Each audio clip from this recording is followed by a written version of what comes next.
السلام عليكم. فقبل ما نبداو بعدا نفتح واحد القوس. فالاعلام المصري يسحبوا تتلعب المقابله في الاعلام، فالمقابله تتلعب داخل المستطيل الاخضر. فما فهمتش شنو باغيين يروجوا. علاش قال لك السي فوزي قجا يمشي يزور فريق الوداد الرياضي؟ فالا زار فريق الوداد الرياضي بحكمه مغربي وبحكمه رئيس الجامعه وتدعم واحد الفريق مغربي اللي مشارك في مسابقه خارجيه ماشي مسابقه داخليه. بالإضافة إلى أن فين دي بروك التقى مع الناخب الوطني وليد الركراكي، فبحكمه مدرب للمغرب وكذلك مدرب سابق لفريق الوداد الرياضي، وكذلك هناك تجمع ديال المنتخب المغربي استعدادا للمقابله الوديه اللي غادي يخوضها مع الراس الاخضر. يعني شيء عادي انهم يلتقيو بحكم انهم تيديروا تربص اعدادي في مركب محمد السادس لكره القدم. يعني شيء عادي. ما فهمتش علاش باغيين يكبروا الحجم ويكبروا الموضوع ويكبروا ما عرفت شنو. فماشي اول مره فوزي قجع غادي يمشي يدعم الوداد ولا غادي يدعم بركان ولا غادي يدعم الرجاء في جميع يعني الفرق اللي تتكون مشاركه خارجيا، فتيمشي عندهم وتيدعمهم. يعني شيء عادي انه يلتقي مع الوداد ويدعمهم بحكم انه مغربي وباغي ان اللقب ديال عصبه الابطال الافريقيه يبقى في المغرب. كيف ما جماهير الاهلي وكذلك رئيس الاهلي والمكتب المسيد الاهلي وجميع الاطقم التقنيه والطبيه في الاهلي غادي تبغي الاهلي يتوج. فكيف ما حنا مغاربه وجمهور الوداد والمتابعين الشان الكروي المغربي غادي يبغيو فريق الوداد الرياضي يتوج باللقب. يعني شيء عادي. دابا حنا نمشيو نتكلموا على ما هو تقني وما هو رياضي، ومن بعد على ما يتعلق بما هو اعلامي.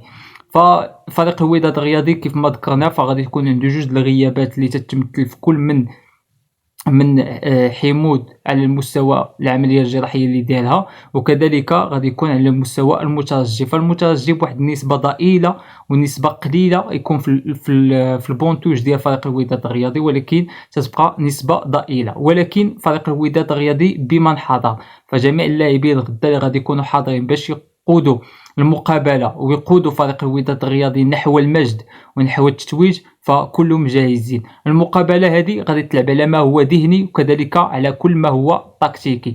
فطبيعه الحال فين دي بروك غادي يكون خدم السيناريوهات في دماغه، غادي يكون حضر كل سيناريو بوحده وغادي يعرف كيفاش يتعامل معاه. فتنتمنى صراحه وشخصيا ان فريق الوداد الرياضي دوز ديك 4 ساعات ديال جس النبض بسلام، ومن بعدها فريق الوداد الرياضي يبدا يفكر في الهدف. فإلى جاء الهدف ديال فريق الوداد الرياضي منذ انطلاقه المقابله ذلك ما نتمناه طبعا، فهاديك الساعه فريق الاهلي المصري غادي يولي عليه الضغط. فريق الوداد الرياضي نقدروا نقولوا ان اللاعبين غادي يتنفسوا داخليا وغادي على الاقل يكونوا مسجلين الهدف اللي تيضمن لهم اللقب. ديك الساعه ممكن انهم يناقشوا يعني اطوال المقابله باريحيه اكبر، ممكن انهم يعني يستحوذوا على الكره، ممكن انهم يشدوا الكره ويحاولوا انهم يدوروها بيناتهم. كذلك تولي تشوف فريق الوداد الرياضي واللاعبين متحررين من الضغط، بالاضافه الى المسانده الجماهيريه ديال فريق الوداد الرياضي.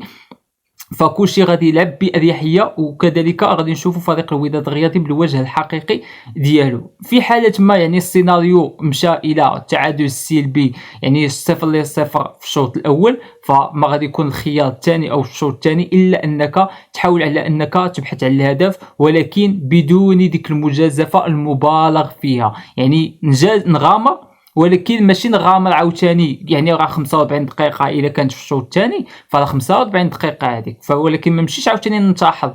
فنغامر ولكن بحذر، يعني نخلي دائما الدفاعات ديالي مثبته باش نحاول انني ما نطلقاش الهدف. ففريق الوداد الرياضي انا على علم ان فريق الوداد الرياضي واللاعبين ديال فريق الوداد الرياضي قادرين على انهم يتوجوا على حساب فريق الاهلي المصري. فطبعا الاهلي المصري غادي تشدوا الصدمه في حاله ما الوداد توج على حساب ديالو. بحكم ماذا؟ يعني ما غاديش يبغيو هما فريق مغربي يتوج عليك 3 د المرات.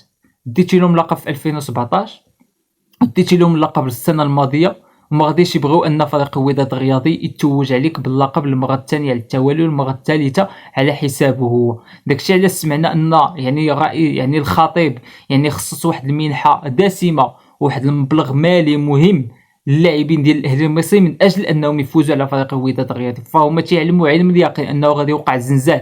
فتصور كون مثلا الاهلي لعبت مع ماميلودي سانداونز قدوا انهم الا مشى لهم اللقب يقدروا يتحملوها، ولكن باش دير لهم الوداد فصعيب انهم يتحملوا. غادي الوداد غادي يدخل يعني التاريخ من اوسع ابوابه.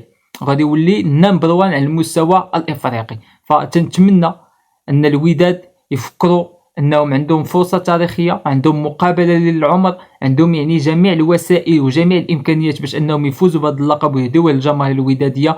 ولكن تنتمنى صادق انهم ما يديروش اخطاء دفاعيه، الاخطاء الدفاعيه القاتله، بخصوص انك تتكون منظم وتيجي واحد الخطا دفاعي او هفوه دفاعيه او يعني ما تتكون يعني مشتت في الراس ديالك او في الذهن ديالك وتيجي واحد الخطا. لا، داكشي اللي عارفو نطبقوه، نحاول نكون متمركز، يعني التمركز ديالي يكون واقف على مستوى قاعه الميدان، ما يكونش التشتيت الذهني، ما نحاولش انني نتشتت ذهنيا، نكون حاضر طيله المقابله، يعني من صافره البدايه ديال المقابله وانا مركز حتى لاخر دقيقه في المقابله.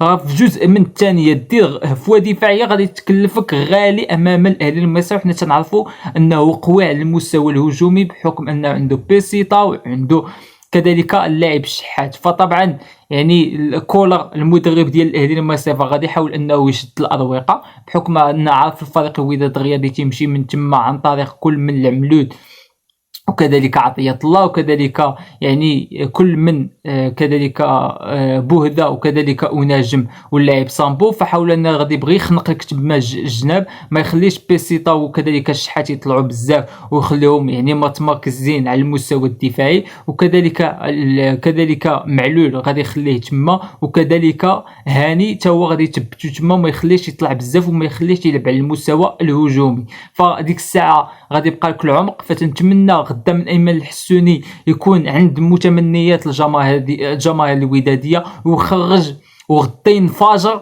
ويخرج ديك الطاقه اللي فيه، وغدا يكون التصالح مع الذات في المقابله النهائيه. ففي المقابله النهائيه ما تتبقى بنادم او الجمهور ما تيبقى عاقل على استحواذ الكره، واش درتي 70 ولا درتي 80 ولا درتي 100 في الاستحواذ، ما تيعقل على التسديدات، ما تيعقل على كره ضربات في بوطو، ما تيعقل على تضييع ضربات جزاء، ما تيعقل على والو. علاش تيعقل الجمهور؟ على الهدف اللي جاب اللقب والصوره ديال الاخر اللي تيهز فيها العميد اللقب. فهادو هما جوج الحوايج اللي تيعقل عليهم الجمهور، اما داك الاستحواذ وداك التسديد ولا ما تيعقل عليه حتى شي واحد. فغدا باش ما يكونش، وما تنتمناوش ان الجماهير او الجماهير تمشي غضبانه من ستاد دونو، فتمشيو تنتمناو كلشي انه يمشي فرحان بتتويج فريق الوداد الرياضي، ولكن على اللاعبين وكذلك الطاقم التقني يكونوا واجدين لهذه المقابله ويكونوا موجدين جميع السيناريوهات. وكذلك تنتمناو ان فريق الوداد الرياضي يتوج بهذا اللقب هذا ويهديه للجماهير الوداديه وكذلك لجماهير الجماهير الوداديه خاصه وكذلك الجماهير المغربيه عامه. فطريق او المسار ديال انك توصل للنهائي ديما تنقولها ماشي بالسهل، فتتخوض دور المجموعات بالمقابلات ديال الذهاب والاياب ديالها، كذلك تتوصل الربع، تتوصل النصف، تتوصل المقابله النهائيه. فيعني خدمه ديال سنه تتلخصها في مقابله وحده. اللاعبين خصهم يكونوا عند حسن ظن الجمهور ديالهم، فتنتمناو لهم ان شاء الله التوفيق والسداد. وما بقى لي الا نقول لكم يستودعكم الله، والسلام عليكم ورحمه الله تعالى وبركاته.